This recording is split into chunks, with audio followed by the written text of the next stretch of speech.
संकष्टी चतुर्थी का व्रत प्रत्येक महीने में किया जाता है और ये व्रत भगवान गणेश जी को समर्पित है। कहा जाता है कि व्रत का पारण करने से भक्तों पर गणेश जी की कृपा सदैव बनी रहती है और हिंदू धर्म में संकष्टी चतुर्थी का व्रत भगवान गणेश जी को प्रसन्न करने के लिए किया जाता है। मान्यता है कि इस दिन विधि विधान से पूजा करने पर भगवान गणेश जी की कृपा से जीवन की सभी बाधाएं दूर हो जाती हैं और सुख समृद्धि आती है। विशेष रूप से माताएं अपनी संतान के मंगल के लिए व्रत रखती हैं। तो आइए जानते हैं कि संकष्टी चतुर्थी व्रत की क्या कथा है। अलग अलग कथाओं में संकष्टी चतुर्थी का वर्णन अलग अलग मिलता है। इसी प्रकार से कुछ पौराणिक कथा में कहा गया है कि संकष्टी चतुर्थी व्रत का पारण धर्मराज युधिष्ठिर जी ने किया था।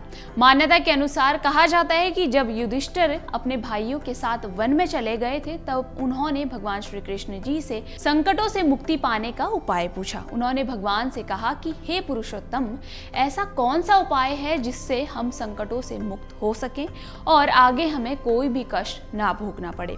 इस पर भगवान श्री कृष्ण जी ने कहा कि आपकी प्रत्येक कामना को एक व्रत पूरा कर सकता है और इस व्रत के बारे में मैंने अभी तक किसी को नहीं बताया है। कृष्ण जी आगे व्रत की कथा बताते हुए कहते हैं कि जब माता पार्वती जी ने भगवान शंकर जी को अपने पति के स्वरूप में पाने के लिए वन में जाकर कठोर तपस्या की थी, लेकिन फिर भी भगवान शिव उनकी तपस्या से प्रसन्न नहीं हुए। तब कहा जाता है कि माता पार्वती जी ने गणेश जी का स्मरण किया और जैसे ही माता पार्वती जी ने उन्हें याद किया तो गणेश जी उनके समक्ष प्रकट हो गए। तब माता पार्वती जी ने उनसे कहा कि मैंने भगवान शिव जी को अपने पति के स्वरूप में पाने के लिए कठोर तप किए हैं, लेकिन फिर भी भगवान शिव प्रसन्न नहीं हुए। तब गणेश जी कष्ट नाशक और शुभदायक व्रत का वर्णन करते हैं और कहते हैं कि आपको एक व्रत का पारण करना चाहिए जो आपको समस्त कष्टों से मुक्ति दिला सकता है और उसका नाम है चतुर्थी व्रत। आपकी समस्त मनोकामनाएं भी इससे पूर्ण होंगी। फिर गणेश जी आगे कहते हैं कि आपको चतुर्थी तिथि के दौरान रात्रि में चंद्रदेव का पूजन भी करना होगा और तब तक आपको निराहार रहना चाहिए जब तक कि चंद्रोदय ना हो जाए।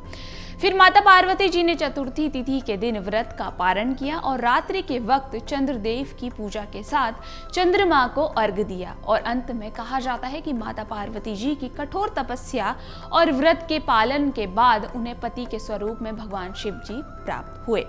इसके बाद कहा जाता है कि धर्मराज युधिष्ठिर जी ने भी चतुर्थी तिथि का व्रत पारण शुरू किया और फिर अंत में पांडवों को व्रत के पारण का फल भी प्राप्त हुआ।